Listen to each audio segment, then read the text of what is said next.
Let's make a start. Rock and roll. Okay, welcome everybody, and welcome to Brain Awareness Week at the Neurodevelopment Institute.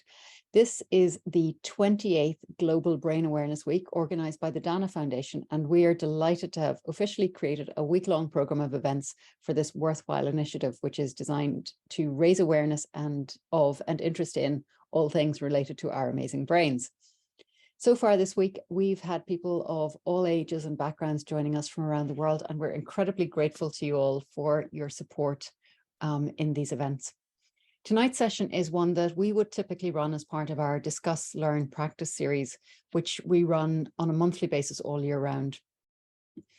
The Neurodevelopment Institute is a not-for-profit organization, and our mission is to create awareness of how understanding the human brain can improve life for individuals, communities, and the planet as a whole. You can join our learning community if you haven't already done so for updates and access to all of our resources and events. My name is Deirdre Morrison, and I am co-hosting this event this evening with my colleague, Gabriella Benko. We're going to be looking at two models that can help us to understand and manage our emotions. These models are full of insights, and I'm sure that you will get a lot from them. If you've got any questions coming up during the session, then please pop them into the chat box and we will come to them once we start the discussion aspect of the evening. So Gabriella, I'll hand over to you if you would like to take us through this first part of the event, and we will enjoy listening to that model. Okay, thank you very much.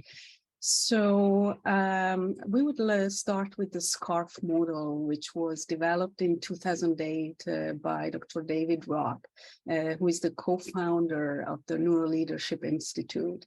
And maybe some of you are very familiar with it, and others may be hearing about it for the first time. So I'm going to touch on what this model is to create a baseline for everyone who is here with us.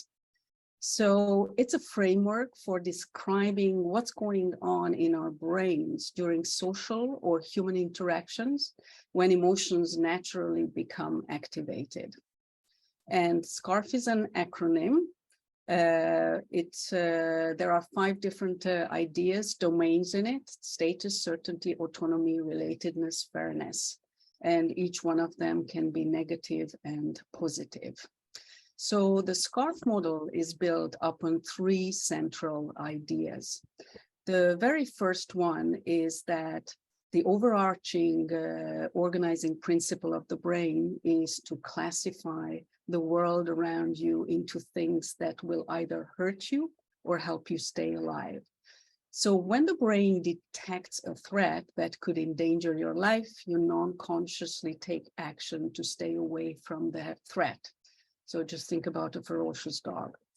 When the brain detects something that could help you survive, you experience a primary reward and non-consciously take action to move toward that reward, and you want to repeat that action. So primary reward can include food.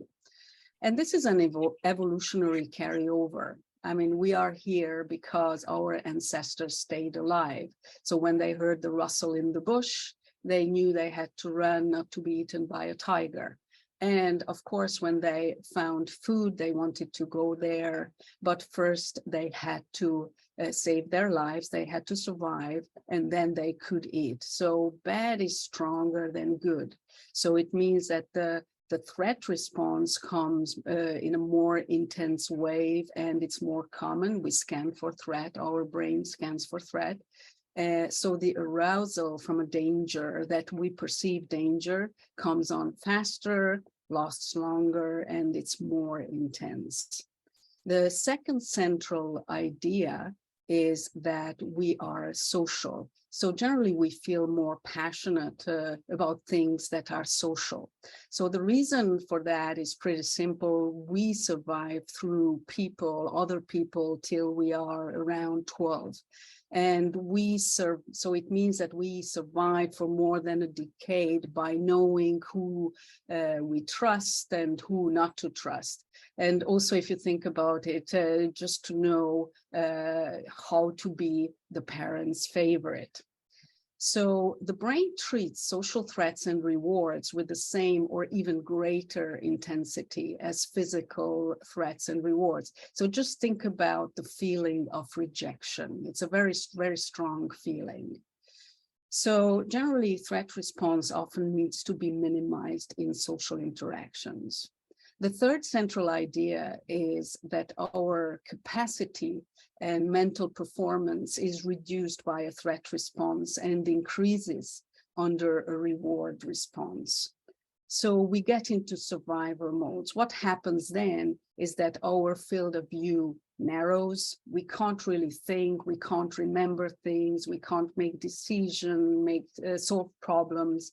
We are not collaborative and we are not motivated. So we can feel disengaged, distracted, anxious, or stressed.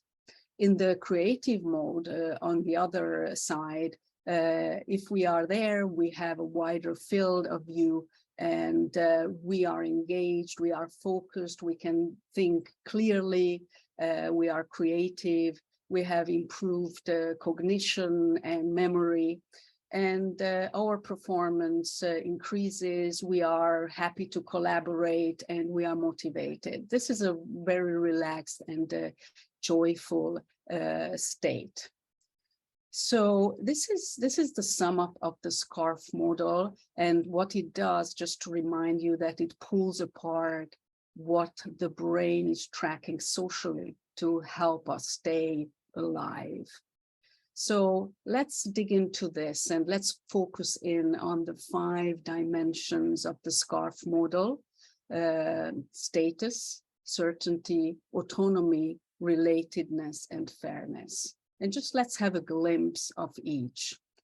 So the very first one is status. So this is about the perception, how we perceive our importance relative to others. So think about it when you receive unsolicited advice that can be felt threatening. Or if somebody offers you feedback, already the word feedback many times can be threatening, both for the giver and for the receiver. And on the other side, on the reward side, when somebody notices that your work is done and also the work is done well, that has a positive reward response. Or, for example, when you allow people to provide feedback on their own work, that can generate a positive response. The next one is about certainty. And this is about the ability, our ability to predict future. If you just think about the common experience, COVID, I'm bringing it up, everybody lived it through. We didn't know what's going to happen to us, to our health, to our financial situation, to our family. There was a lot of uncertainty going on and a lot of threat response in our brains. So any prospect of change, for example, teenage kids leaving for university, that can generate this threat response. On the other hand, what can generate a reward is when you make the implicit explicit. And for example, when there are bigger projects that can be overwhelming and you break it down into small steps, that can feel rewarding. The third one is autonomy. Autonomy is the sense of freedom and choice. Generally at the workplace, people say that they have a threat response when they feel micromanaged. I'm sure everybody or most of us have experienced that. And also when you feel that you have this sensation or this sense that the stress is inescapable, that can activate the threat response. Also, when you have pressure to conform to team norms, that can generate this threat response. On the other side, reward response can be activated when you feel that you have a choice. For example, which do you prefer? For example, which clothes do you want to wear for kids? Or for example, after COVID, a lot of people had to go back to work. Now asking people, would you like to go back to work or would you like to work from home, and giving them the opportunity to choose, that gives the autonomy. Otherwise, just telling them that you have to come for 3 days to the office can be felt as the loss of autonomy. The fourth letter is about relatedness. So it's the sense of connection and safety with others. So when we, for example, meet somebody unknown, it generally activates the threat response. Or it can happen when we meet someone from a different culture, or when we feel let down. And the reward response can be activated when you show genuine interest, when you listen truly and actively to somebody. Or, for example, when you find things that you have in common with the other person. I'm a runner, so I always enjoy when another person who I don't know is a runner. I somehow feel connection with them. But also shaking hands, swapping names will increase the reward response. And finally, I would talk about the fairness, and this is about the perception of fair exchange. Generally, when we feel that there is the sensation or the sense of discrimination, or in groups lack of ground rules, then this threat response is activated. So how can we activate a reward response is that we ensure that in a group everybody has the same access to information. Or, for example, we can enable groups to create their own rules, or just increase transparency in the communication. So after this, I would like to talk a little bit about the application of this model before I hand it over to Deirdre. In social situations, there are us, the I, and the other, or the others. And in a situation, it's good to look at both sides. So for yourself, it's about self-awareness, raising self-awareness. Just what might activate a threat response for me or a reward response for me in this situation. For the other people, you can also think about what their SCARF responses can be in this situation that you are involved in. So as you know, or I mentioned that threat is stronger than rewards. Generally, first we need to try to minimize the threat before we focus on maximizing the reward. And finally, this model can be used before, during, and after the situation. So before you think about the situation and you try to predict the SCARF responses on your side or the other person or other people's side. After is explaining, analyzing the situation through the filter of the SCARF model. And this will also help you for your future situations, because you are creating another solution, another perspective for your future self. Now, regulating during the situation is the most difficult one, but it can happen. And the more you use this model, the more you will get into this filtering through the SCARF, and you can bring this awareness into the moment. Over to you, Deirdre. Thank you very much, Gabriella. Let me just call up my slides here, and we will get into that. So now, can you see mine as yet? No? Yep. Yeah, you've got it? Yeah. Great. Okay. So this is a model called Be Safe and Certain. And what you'll notice as I talk through this is that there's a lot of overlap between these two models. And the reason that we're actually talking about two things which are very similar is because the difference is in the subtlety. And it's good to, I think a lot of people are probably aware of the SCARF model. It's quite famous, but maybe not so many people have heard of this Be Safe and Certain model. Now, the Be Safe and Certain model was created by Laurie Shook of Shook Svensson. And I really like it because, first of all, there's a big clue in the name as to what's going on.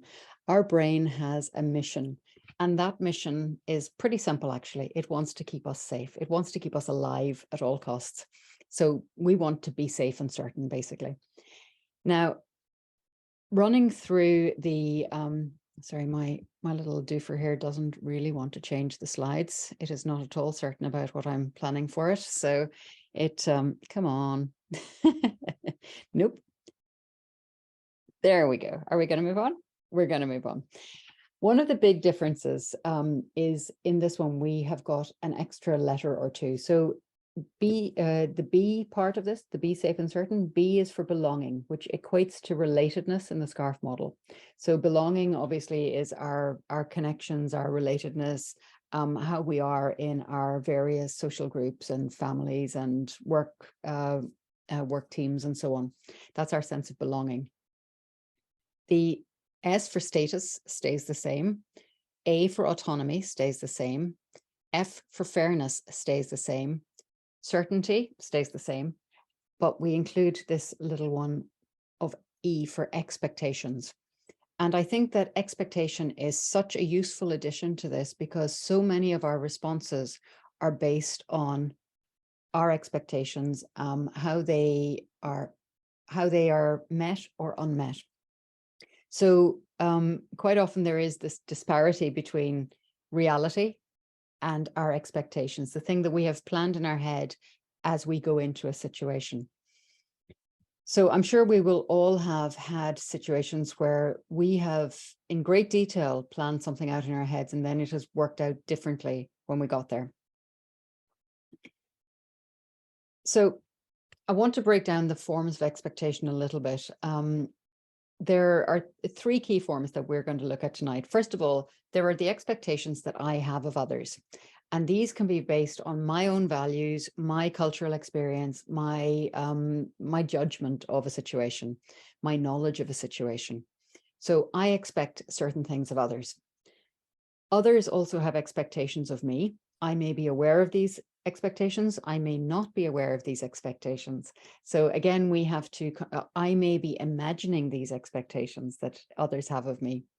And finally, the third main group of these expectations is the expectations that I have of myself. And there's one word that comes up again and again when we are dealing with expectations and what we see as being expected of us. Again, whichever of these three groups of expectations it come from. And that word is should. I should do this. You should do that. They should do something. So if you hear the word should, you can just think in your mind, okay, where is this expectation coming from? Now, I have got a little case study in expectations here, and I've used this at one of these workshops before, but tonight is a little bit different actually, because my mom is registered for this workshop and I'm not sure if she is with us at the moment, but if she's not, she may be listening to the replay. So if so, hi mom. This story involves my mom, but I want to stress that it is not actually about my mom. It is about my expectations in the situation and other expectations that were also at play. So also I want to stress that this happened like almost 40 years ago. So it's, our memories are not all that reliable. I have a certain memory of this. My mom may not remember it at all, or she may have a very different memory of it. I'm not actually sure we've talked about it, but one way or the other, I will give you this as a case study in expectations. So this photo that you see on the slide is a representation. It's an illustration of the school play that I was in when I was in 4th class. So that would have made me about 10 years old. And I wanted to play this part of a historical character called Diarmuid MacMurrough. And I was rejected for this part several times on the grounds of not being tall enough. But eventually, for one reason or another, all the tall girls in the school had dropped out or been deselected due to not being able to learn the quantity of lines that were required for Diarmuid MacMurrough's role. So through sheer persistence and actively asking this teacher if I could do it, she just finally gave up and she said, right, okay, just you do it then. And I already learned half the lines, you know, and I have to say actually that our props were nowhere near as good as the props in this photograph. But anyway, I really, really loved this little historical sketch that we were doing. And I loved all the characters that were in it and the history of it. And I remember sleeping over at my grand's on the weekends with my history book in bed, learning my lines. So I absolutely loved it.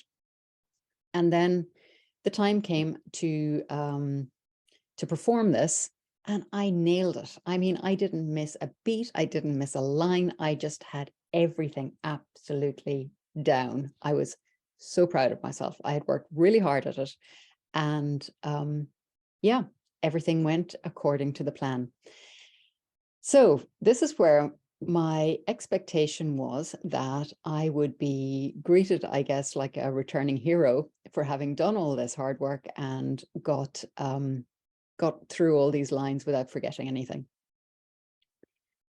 Unfortunately, growing up in a small town in Ireland in the 1980s, this was something, there was a lot of what I think is referred to as poppy topping in action. And as my mom was sitting watching this, no doubt admiring me as I was giving my lines, there were two women behind her who were talking about basically how the word that I remember her relaying to me was how brazen I was. And this was not a good term.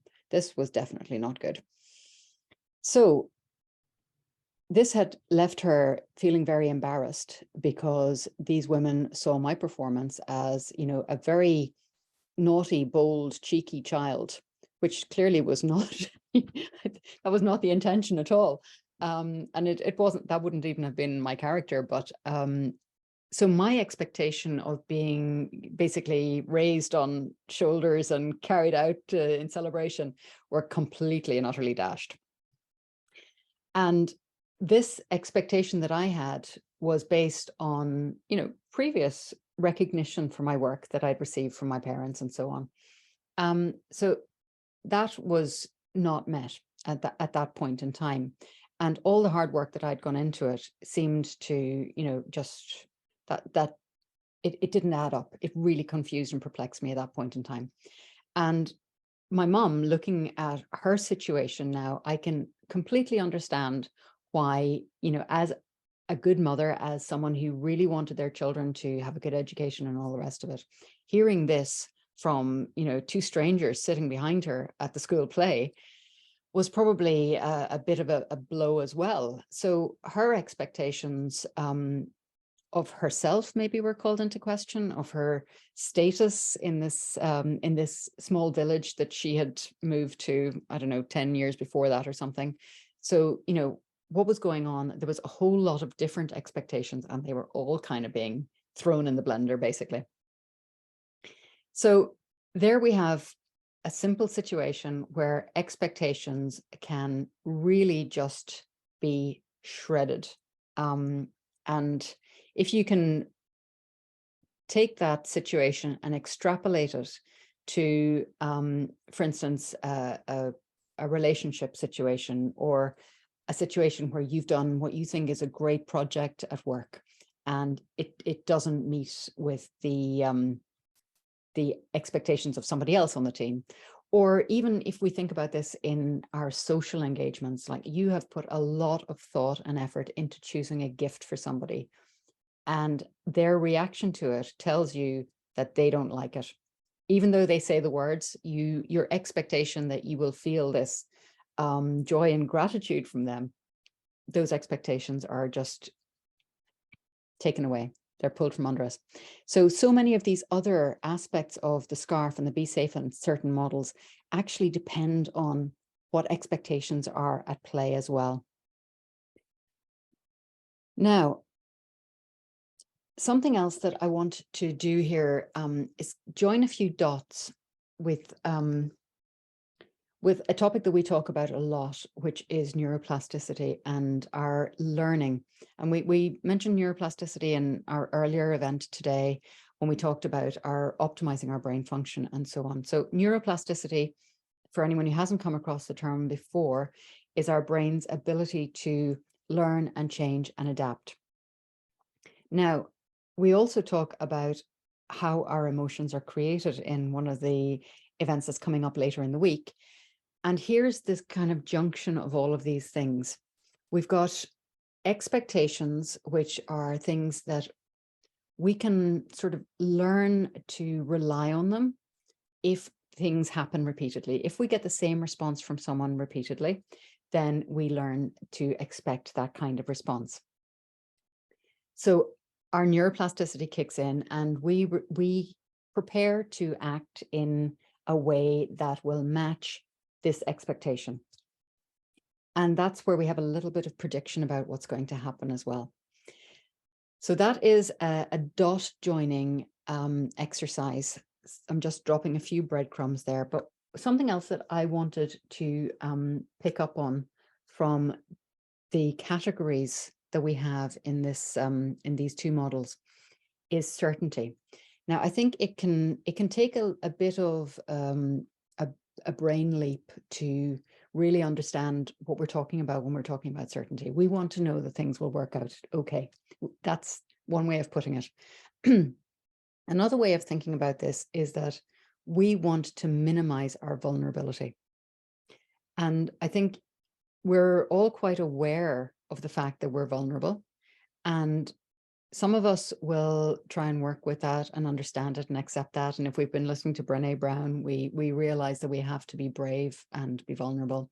And some of us will try to hide it and suppress it. And we might try to play safe to avoid the vulnerability. But the reality is that we're soft, organic creatures. We are vulnerable from the minute we come into this world. But again, just this sense of certainty that we strive for, we sometimes put a lot of energy into striving for that certainty, when the reality is that we're maybe wasting energy where we could adapt a little bit more to the situation by being aware of why we're trying to chase that certainty. Now, there's quite a lot of questioning and discussing. This event is a discussion event, so we would really like to hear from you about which of these aspects of SCARF or Be Safe and Certain, first of all, which of them shows up most often for you? Is it a sense of concern about your status, for instance, in a workplace? Or is it the certainty? Are you trying to avoid those feelings of vulnerability? What about autonomy? Is your sense of having your own agency, your own ability to make choices, is that something that drives you, that's very important to you? What about fairness? Fairness is one that shows up so often for people, and it shows up in so many ways. And one of the things, I think Gabriella's slide mentioned energetic exchange. And if we think about fairness in terms of the amount of energy that I have put into something versus the amount of energy that that other person, whoever it is, whatever it is, have they given the same amount of energy to this? And I remember having a conversation with a friend one time, and she was getting really, really irritated and aggravated about someone who was throwing litter on the ground. Now, don't get me wrong. I think, people should not be throwing litter on the ground. Now, that's maybe a judgment, but I think that, for the sake of our environment, we should not be throwing litter on the ground. However, as we dug into her feelings on why she was getting so irate about this, what it came down to was, I take my litter home. This was her feelings on it. I do my bit. I take litter home. I don't throw things on the ground. And yet they're doing it. So that's not fair. They're not respecting the agreement, even though they may not feel like they're part of this agreement. But they're not being respectful. They are not having, they're not putting the same amount of energy and care into this environment that we share as she was. So that's one way of looking at that. So yeah, I think that is, I'm going to stop the share now. If we can just open up the floor for discussion on this first question, and then we have some more. Gabriella, I will ask you if you've seen anything coming in, and we'll take it from there. No chat yet. Nothing in the chat. I put in the description of scarf, and then just to have clarity on that. Well, can I ask you then, Gabriella, is there something that you can share as an example of when these things come up for you, or which one, is there one that's more prevalent for you than the others? So I have known this model for several years now, and it was almost a lifesaver for me, or emotional energy saver for me, to understand more my reactions and the other people's reaction, to prepare and actually to understand in the moment. And what I found is that I have very, very strong response when my autonomy is in question and fairness is in question. So I can see that I have a very, very strong and intense reaction then. So now I know, and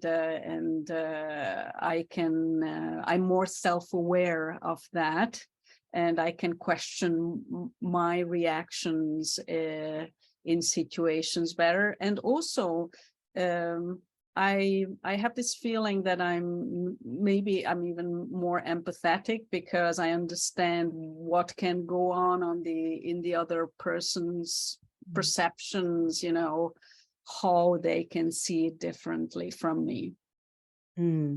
Yeah, I think that's a really great point, that, we, when we start to be aware of these things for ourselves, when we start to recognize and have almost a little shorthand of being able to go, oh, well, you know what, I think my sense of belonging might be affected by this situation that I'm currently in. How do I typically respond to that? Is there something that I recognize as a learned response to this? Is there something that I recognize as typical of the way I react when this happens? Is there something that I could do differently?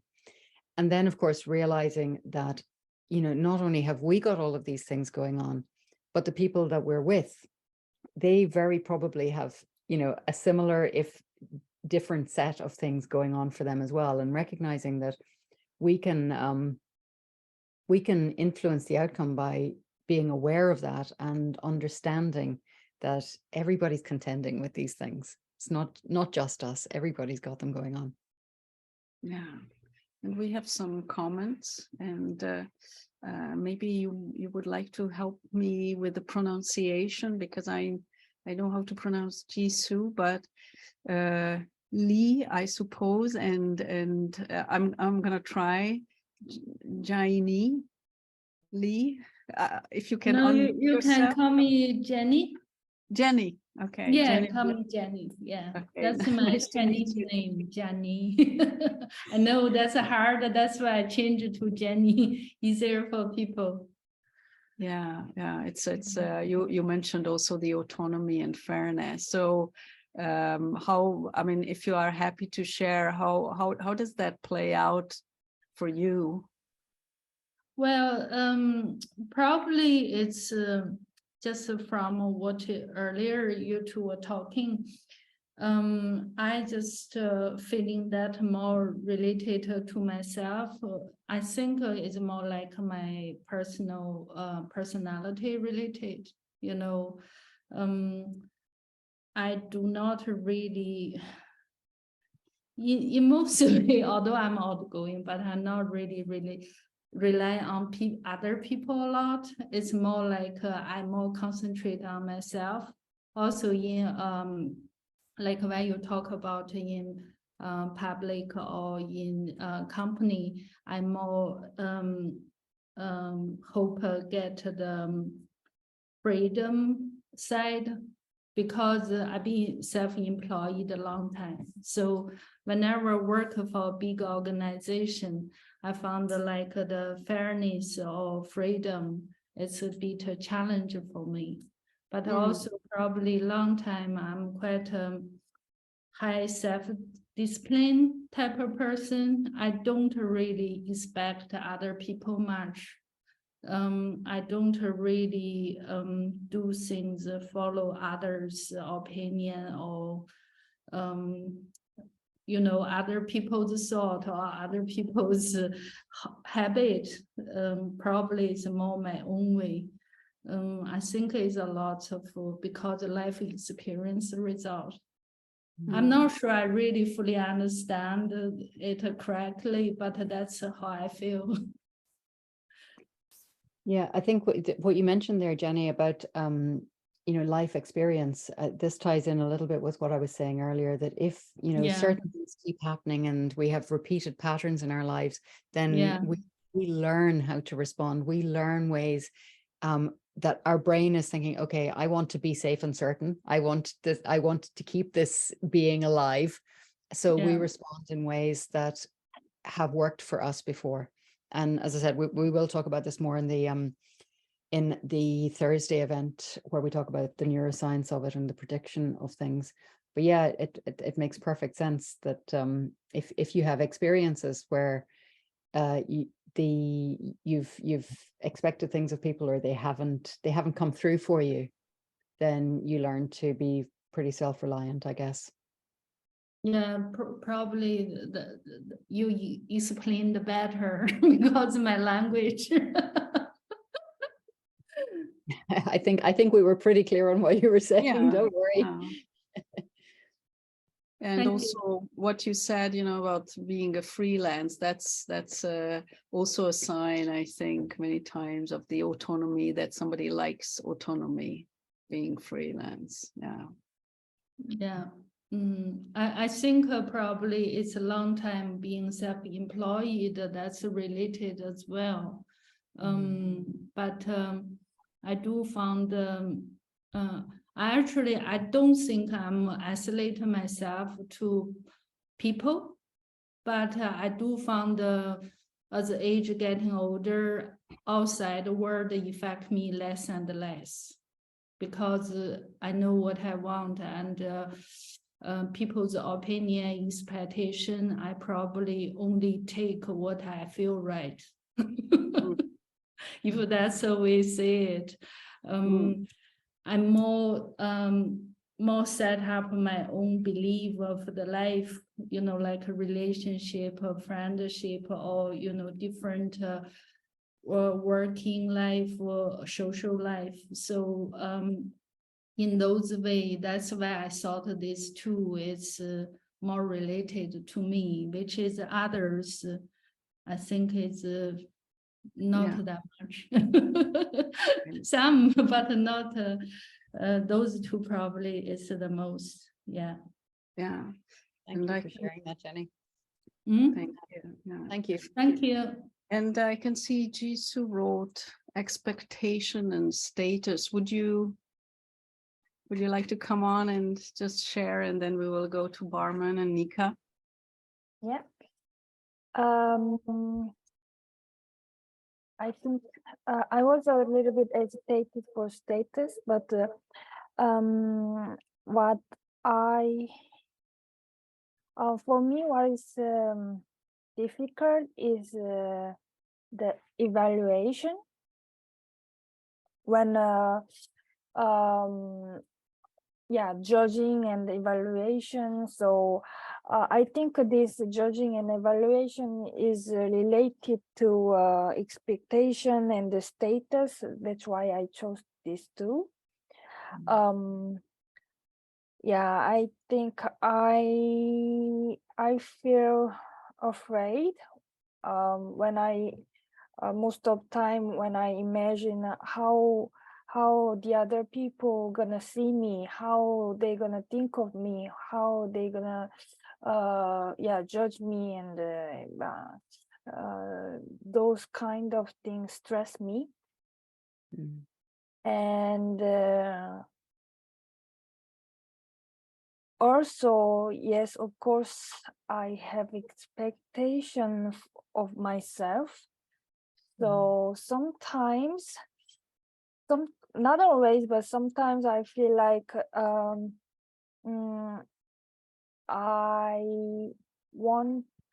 don't want to try something if it cannot be perfectly done or something like that. So yeah, so I think there is a expectation of myself, because I want to do well, and yeah, so yeah, this is most difficult for me. Yes, thank you. I think you're probably touching on something there that I think maybe came up a little bit earlier today as well, where we have this idea of what is the reality of the situation, what is the reality of what we actually need to do, and what is our desire for perfection. What is it that we are the level that we're trying to achieve realistic, or does it actually put us into a sort of paralysis because it can't be achieved? And there's a maxim in kind of in the business world, and they would say, well, it's better done than perfect. Yeah. Sometimes we just have to do something and okay, this is V1. Let's get V1 out there and see what we can do for V2 and V3, and just keep refining. So thank you very much, Jisoo, for sharing that. I think it's one that a lot of us come up against. And people, there are so many good ideas that never see the light of day because people want them to be perfect before they're born. But what really is perfect? No. So what else? Oh, hello. Oh, what else have we got here? So Nika and Barman are together. Oh, that's nice. Hello, guys. And so like what's the threat, and when you are talking to someone you love. Yes. Let me see. For me, I believe I can see this model the most when there's a high amount of feeling, like when someone is making a threat or when you're talking to someone you love. That's a really interesting thing, isn't it? These are almost, the two opposites. But I love that you've picked up on that this can really come into play when you're talking to someone you love as well, because this is something I've thought about a lot. We really have to stay brave when we're talking to people we love, don't we? Because it can be so easy to become complacent and stop being brave in how we communicate with them. And because we are very sensitive of that. Yeah, we are very sensitive. We feel very strong emotion, but it's make us very sensitive, and it's difficult to keep us safe, keep relations safe, keep others safe, because we prove strong emotions. Yeah. And can I ask, is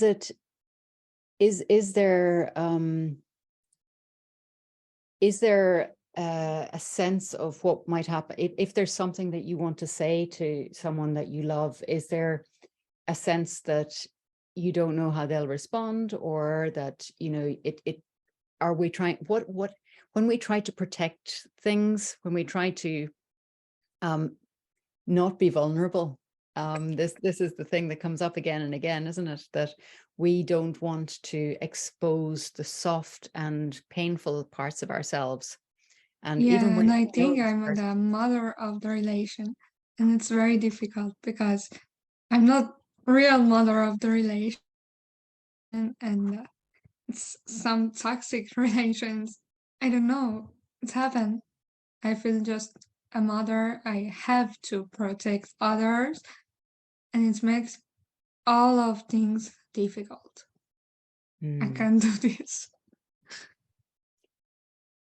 So if you were to go through the elements of that we've talked about, is there one element in that model, or one or two that are coming up for you again and again as the ones that you want to that are strongest for you, that are the painful ones, that are the ones that cause that anxiety maybe about having the conversations? Yeah, well, actually, I think state of the relation with proof because we are a distant relation. Mhm. So we have a different situation. We prove very, very different situation in our lives. It's make very difficult because I can't see what he prove, and he can see what I prove. It's make all difficult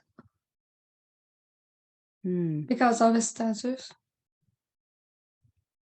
When I had a bad day, he can realize that because he's very distant from me. So If I were to say the phrase emotional contagion, would it make any, would that be something that would ring a bell with you, or would that feel like something you understand? I don't know what it's mean. Sometimes people, if they are themselves overwhelmed by emotion, Mhm. and they meet someone who is having a lot of emotions or strong emotions, sometimes it's easier to almost pretend they're not happening, because it's like we might get sucked into that person's emotion. And if we're already dealing with Yeah. something ourselves, or if we're suppressing something, trying to keep down our own emotions, having that extra emotion to deal with and to try and help someone else through is sometimes difficult Yeah. for us.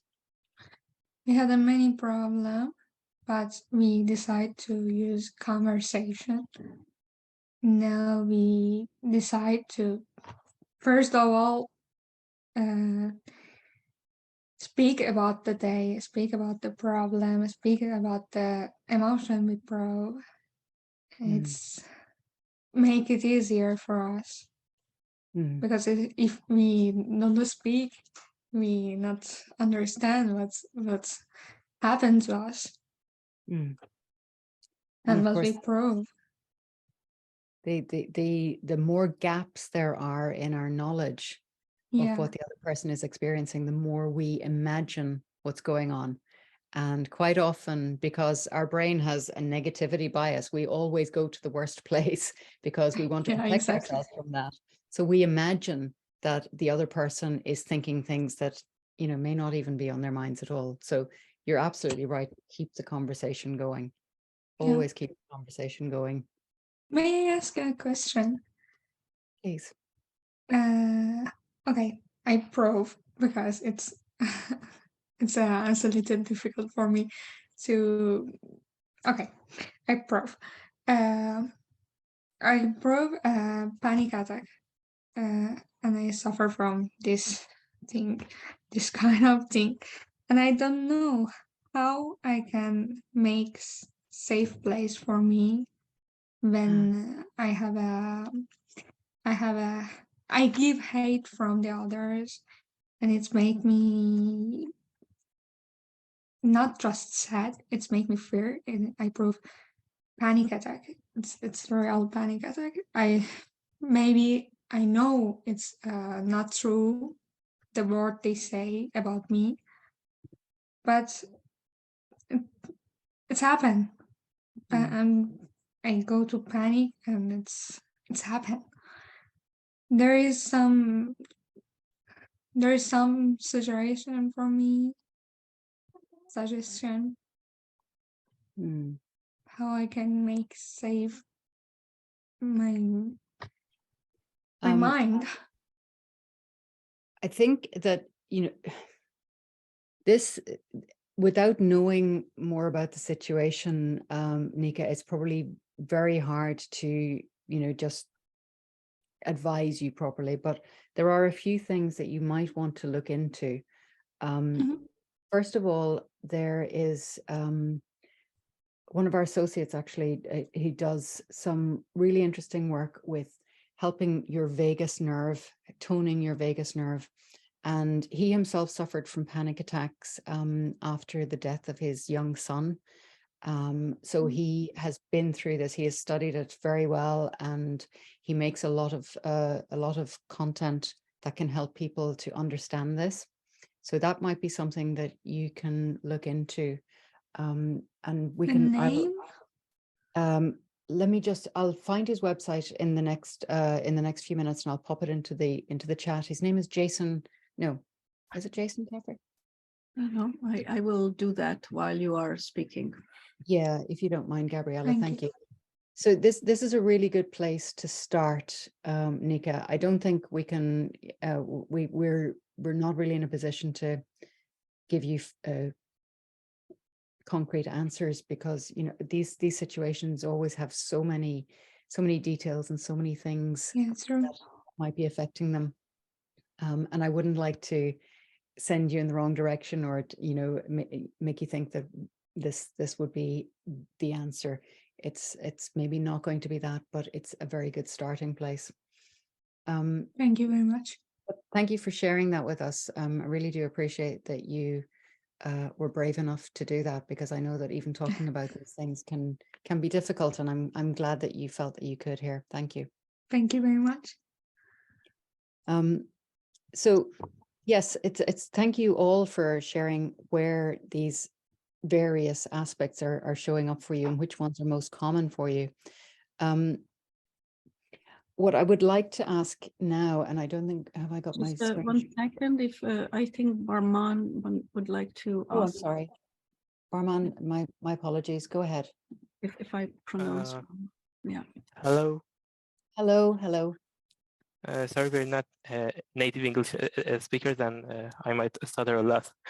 I was thinking when we are dealing with people in virtual or social medias, we cannot see the physical aspects of them.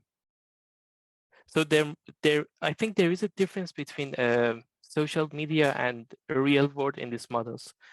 And I was thinking, how can this affect the model? Is it going to change it, or is it going to change the effect of each part when you are dealing with someone physically or through social media? That's an excellent question and a really, really good point.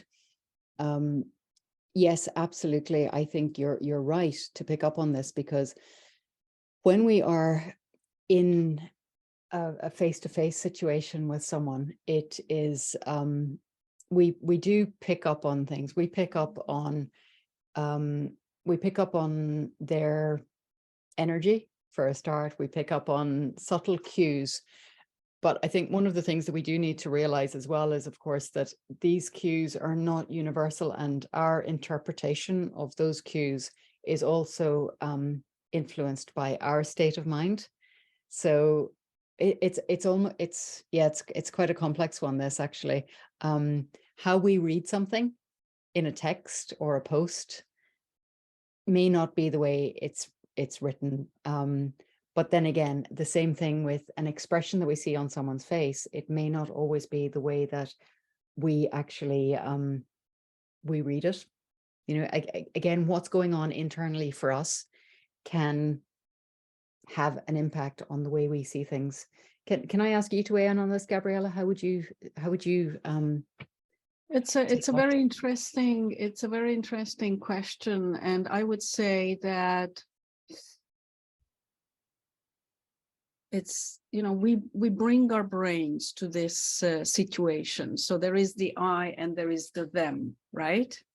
And about the I is that how I perceive, and I want to stress this, how I perceive this situation. And this is based on my experiences and what I'm bringing to this moment, to this present moment.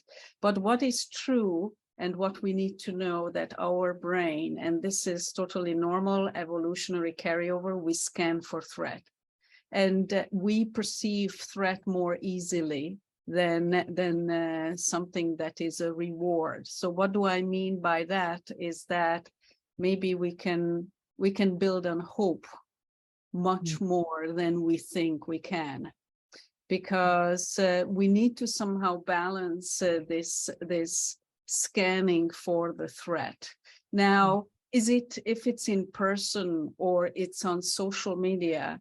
On social media, we have much less clues, but I'm not saying that the clues in person, they are better for our perceptions, because as Deirdre said, that also how we interpret somebody's face. And I'm going to give you an example just to see that. Many times what it happened to me, when I think, I become very serious and I look in front of me. And many times people ask me, oh, are you angry?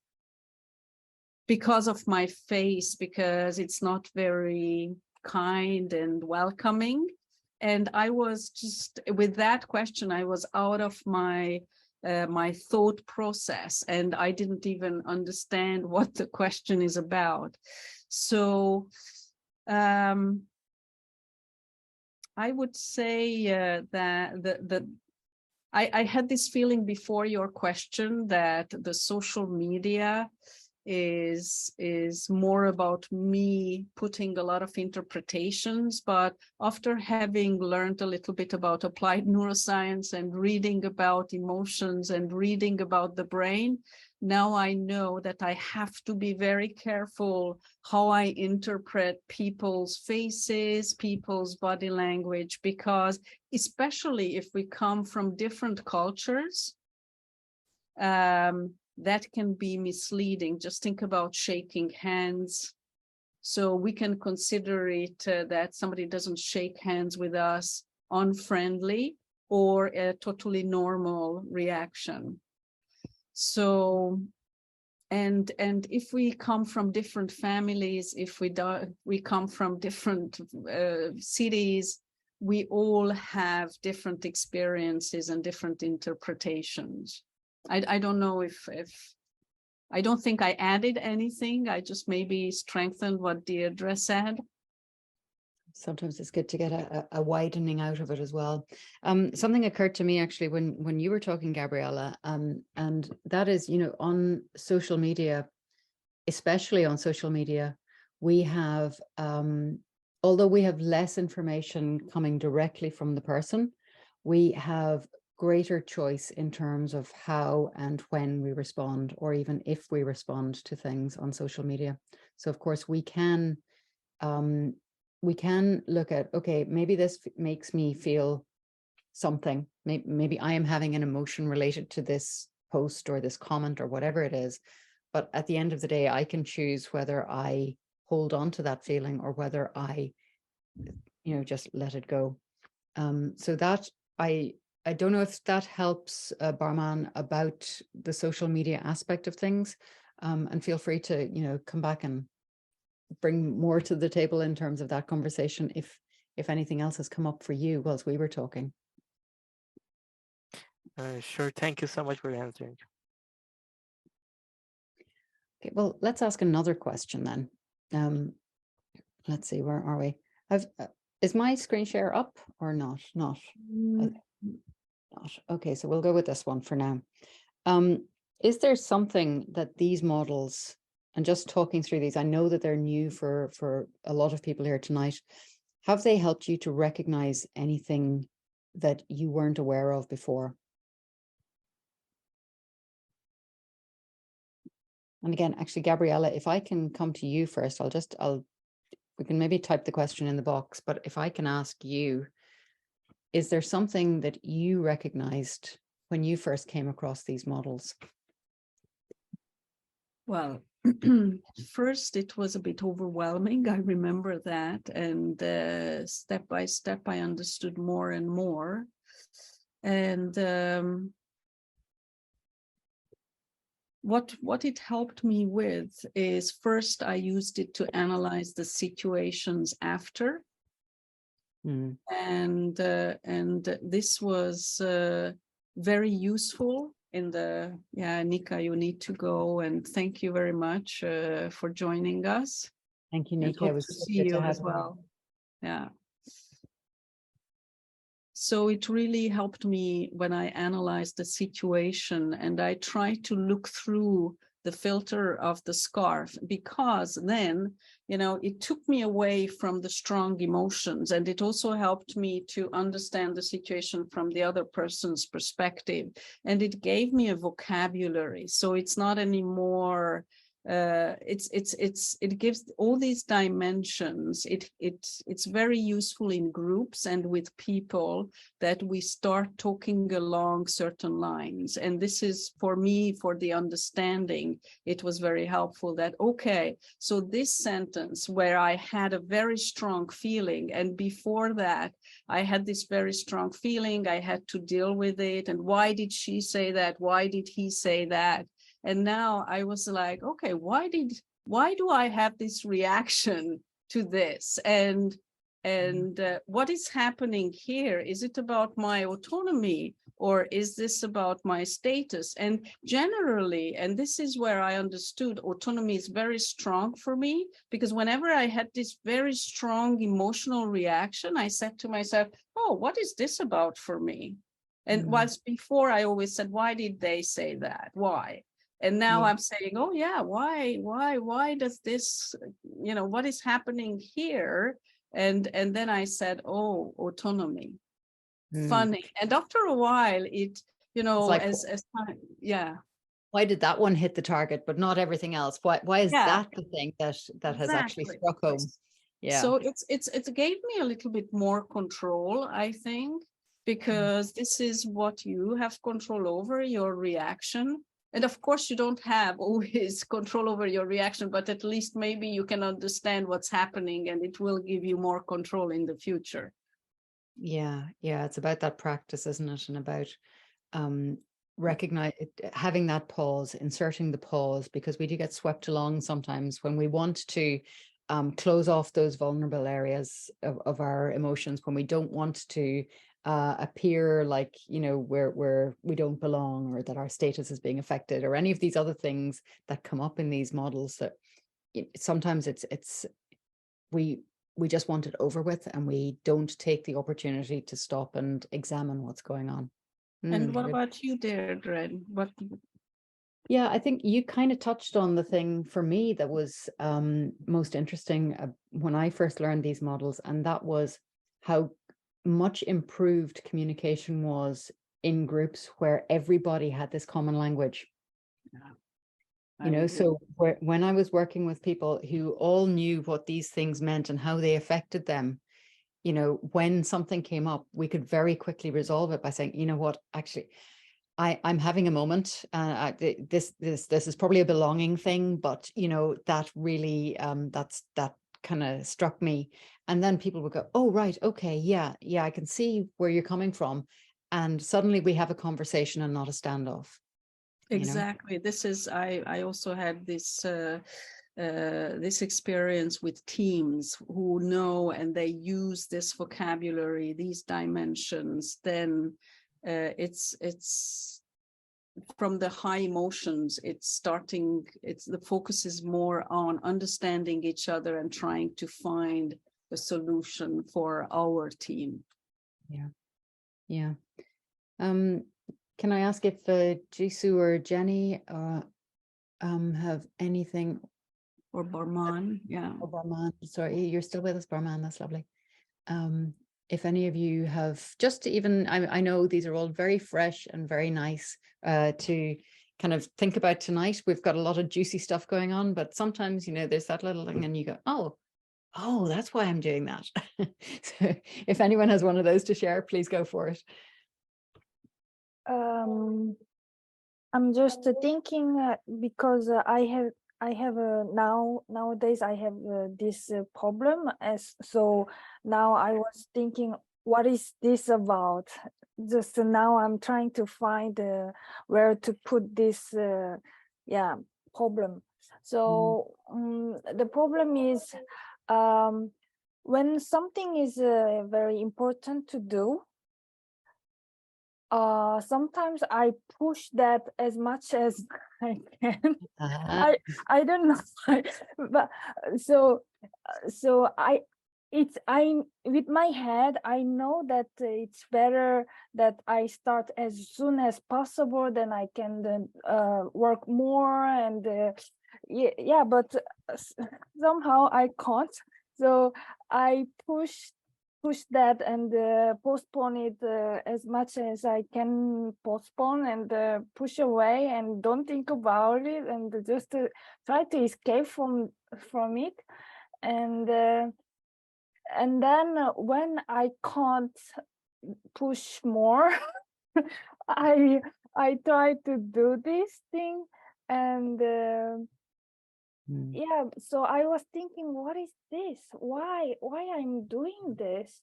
And it's stupid, and It's not at all stupid. What does your brain want to do? It wants to keep you safe and certain. Okay. So there's a lovely TED talk. I've just put the title and stuff in there in the comments.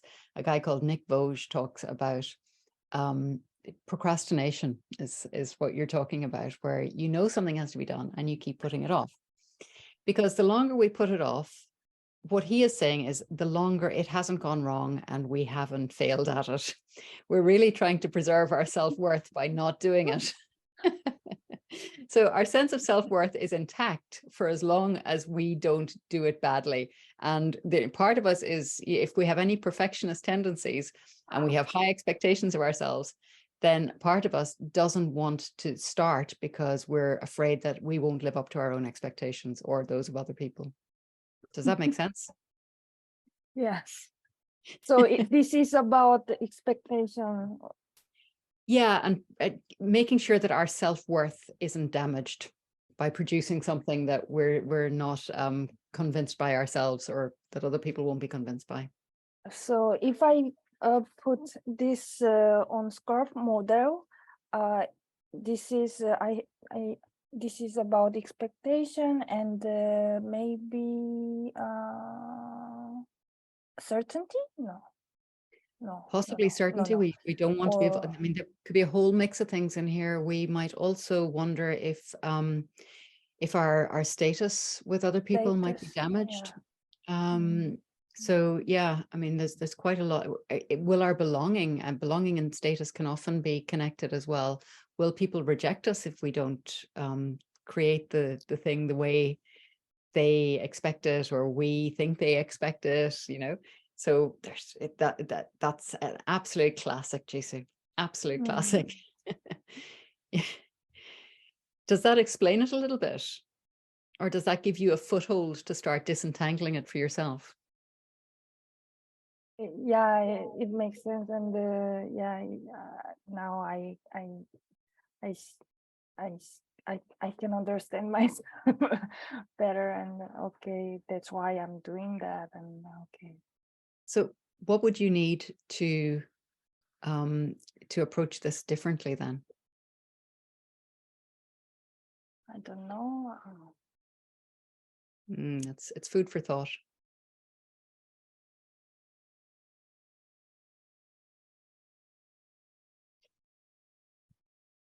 Mm-hmm.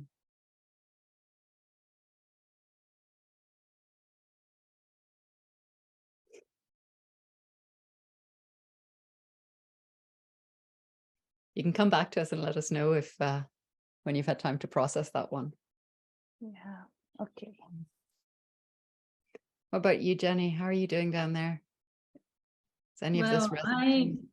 I probably some level it's similar with it's how do you pronounce her name? Jisun? Jisoo. Yeah, yeah. The expectation part is probably involved with a lot of other elements because, for example, friendship, how friend expect me, or special when involved with family. I found, expect of myself probably sometime. If you want to make a family happy, then obviously it's involved to the family expectation. But again, the hard part for me is I just don't know, is that right to meeting others' expectation, or it's right to keep my own happiness? So I think a lot of things, if it's a very close relationship involved, like a family, close friend, probably it's a difficult situation to decide what is on top of another. Probably all others lost the power to affect me, if that makes sense.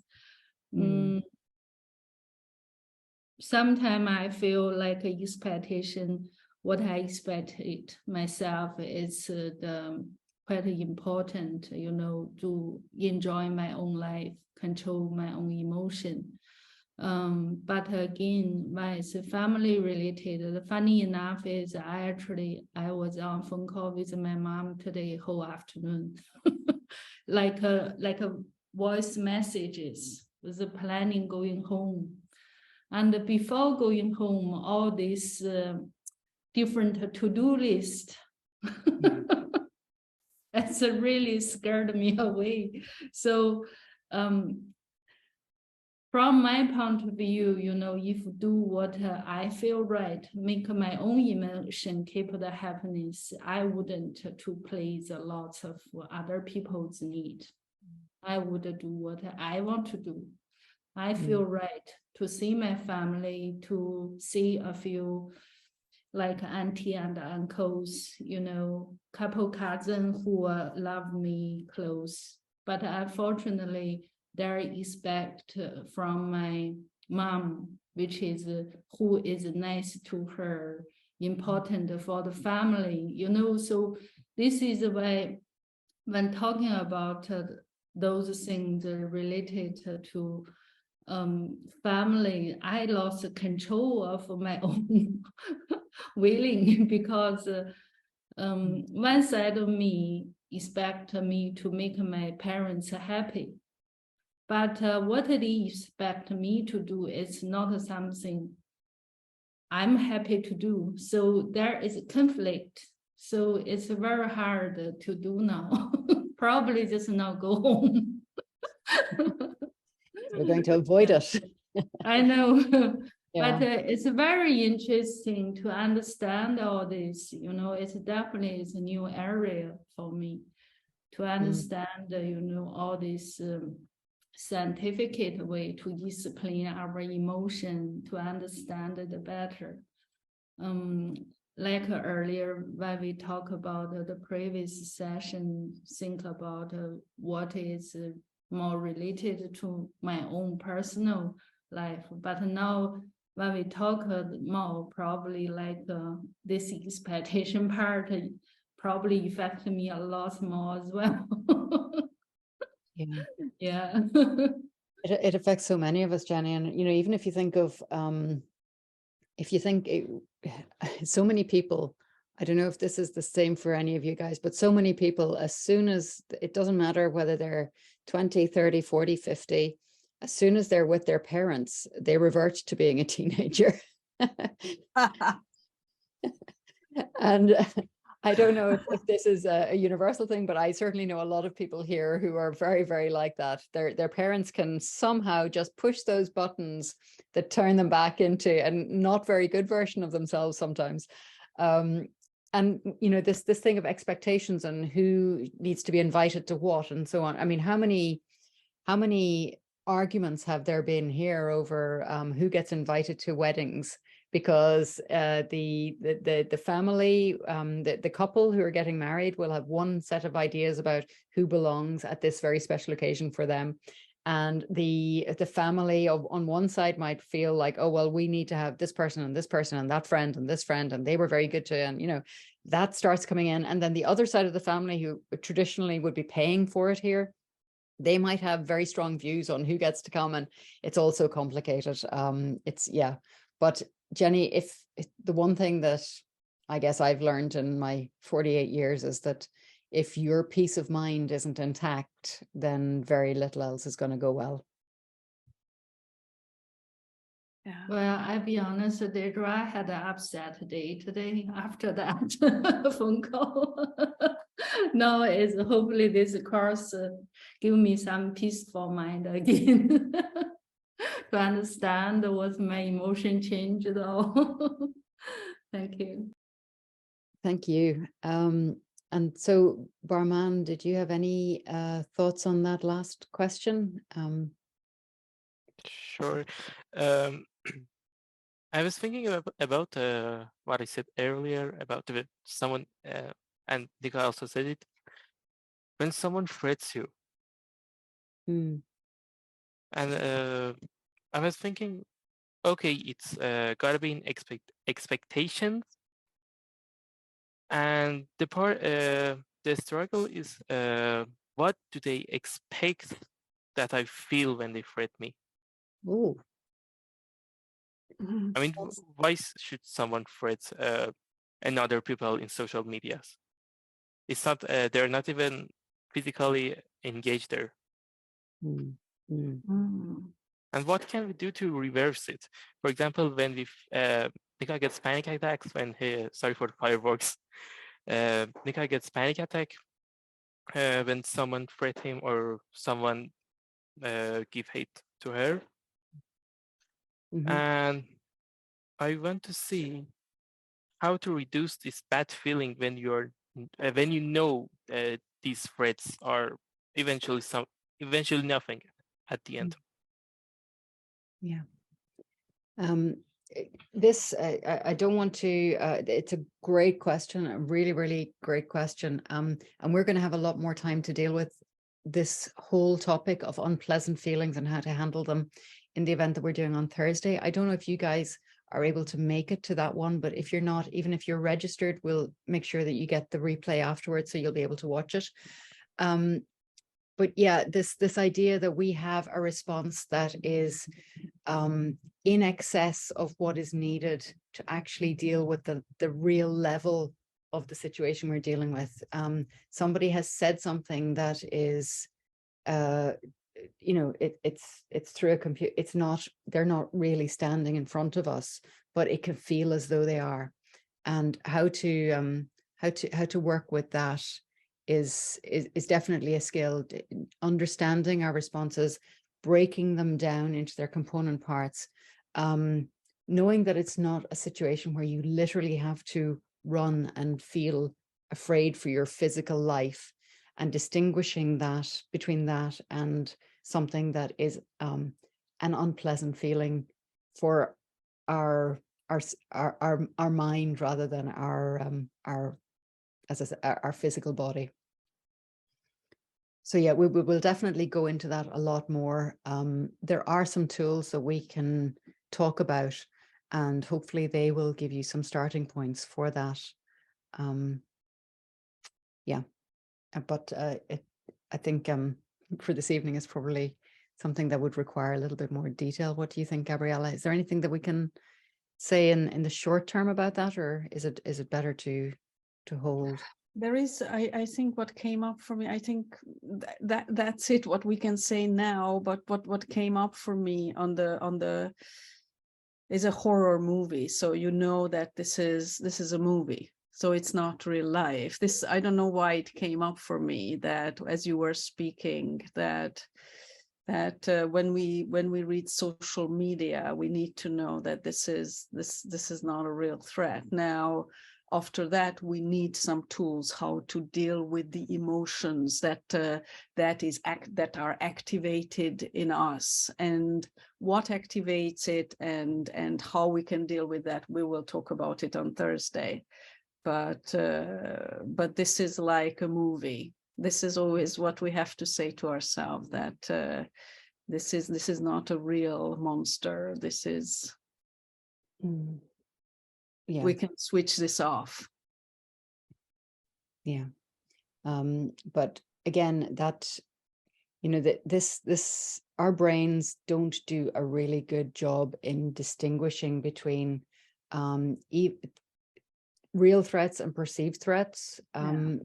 They kind of feel real, even though it's not something that can physically damage us. It feels very real to have that coming at us from in whatever form it is.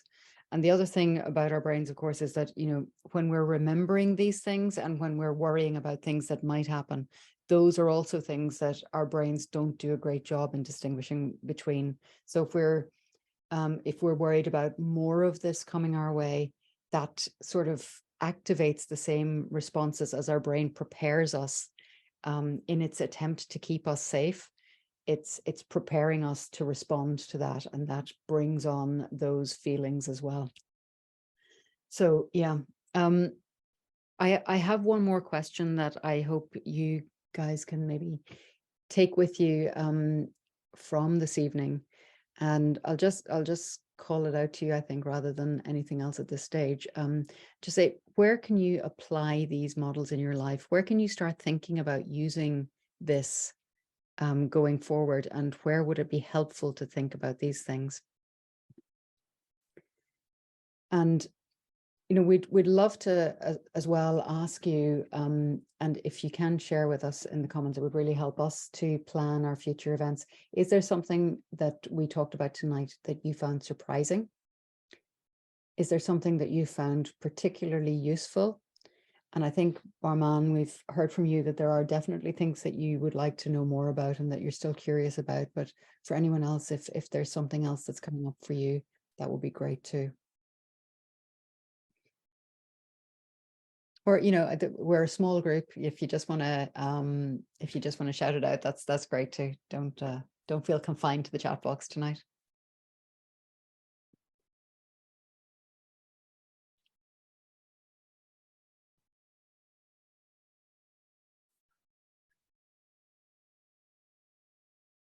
Well, I definitely found it tonight, you know, to understand the model, which is before I never have even any article or video. I even never think so much, be honest, because you sometimes do understand, you know, the emotion related to others or related to my own thought. But this is more scientific way is explained it, especially the part when never did you talk about expectation, also give a good example. I think it's quite a better level to understand the emotion. Like Deirdre said, I think in the future, especially involved with the worker relation, you know, to manage emotion involved with others, which is quite useful for me. Yeah. Thank you. I'm really pleased to hear that, Thank Jenny. you. This makes it all worthwhile.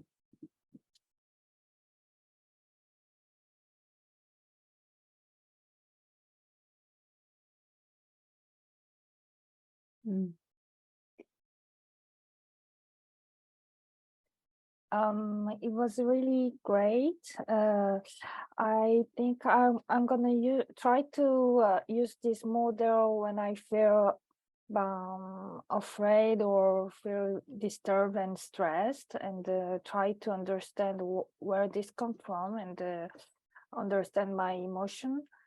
But I'm curious also about, after notice where this emotion comes from, how to deal with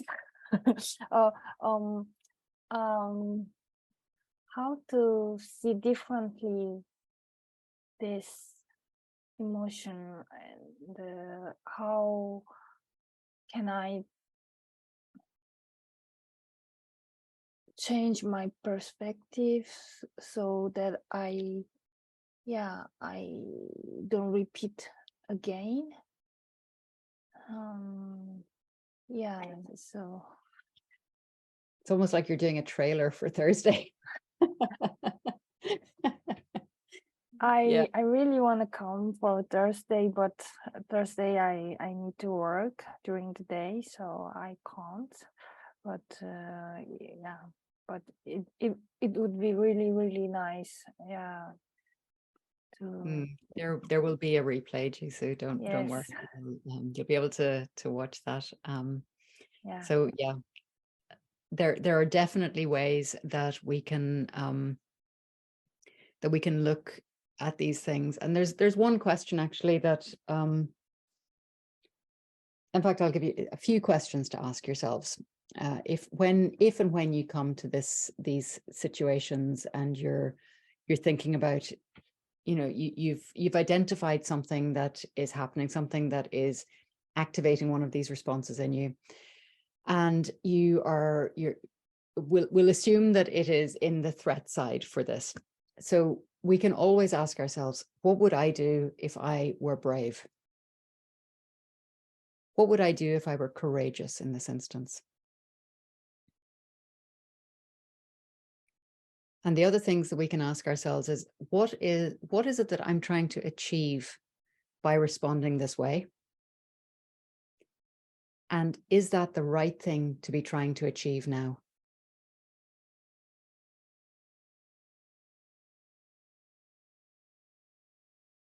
Yeah. Will those help, do you think? yeah. Thank you. Yeah, I will try. Yeah. Okay. Any final thoughts? We've been going neatly round in a circle here, and Barman is always our last person as we wrap up the loop. So we'll just open it up to you again if you have any final thoughts, Barman. This was my first time that I attend to a Zoom meeting, and it was really pleasant. Thank you so much. I try my best to attend at the first day lecture, and yeah, that's it. Thank you so much. Thank you. It was a real pleasure to have you with us, and thank you for your participation. Really appreciate it. Well, I think that is all that remains, apart from maybe to wrap it up. Would you do the honors, Gabriella? Yeah, so I would like to thank you all for joining us today, and really your openness and also sharing and being able to be vulnerable with each other. We appreciate it, and we would like to also invite you to spread the word if you found this useful and interesting, and if you can think of somebody who can benefit from participating in such an event. So this week, as we said, we are having more events. So tomorrow we'll meeting I will leave this with you, Deirdre, because you will. So the tomorrow's program, if you can. Sure. Sorry. Yes. Tomorrow at 12 o'clock UK time, we are having the opportunity to have a conversation with Brenda Hershey, who is working in Kurdistan and Ukraine, delivering a special form of yoga, trauma recovery yoga, for people who are dealing with the aftermath of conflict and trauma out there. So Brenda will tell us about her work, and she will also take us through a seated yoga practice, a trauma recovery practice, which may be of interest for people who've had bad experiences. So again, if you know anyone who would fall into that category, then please let them know that this is happening tomorrow. And Brenda will also, for anyone who's registered for this, she will also give us a guided recorded meditation that you can use at any time that it is good for you. And then, of course, on Thursday, we have our workshop, which runs from 1 o'clock until 4 o'clock UK time. And that is on the neuroscience and navigation of unpleasant feelings. And we have touched on a few of the things here this evening that we'll be going into in much more detail on Thursday. And we look forward to seeing you then. Yes, and if in the future you would like to join us, every month there is an event that we are offering to the public. So once a month there is a session that you can join us, and we cover topics, very similar topics. And it's always interwoven with applied neuroscience. So we talk a lot about the brain. Mm-hmm. All right. Well, thank you so much for giving us your time and your attention tonight. And we hope you found it useful, and we look forward to seeing you again. Have a great rest of your evening, everybody. And thanks for joining us.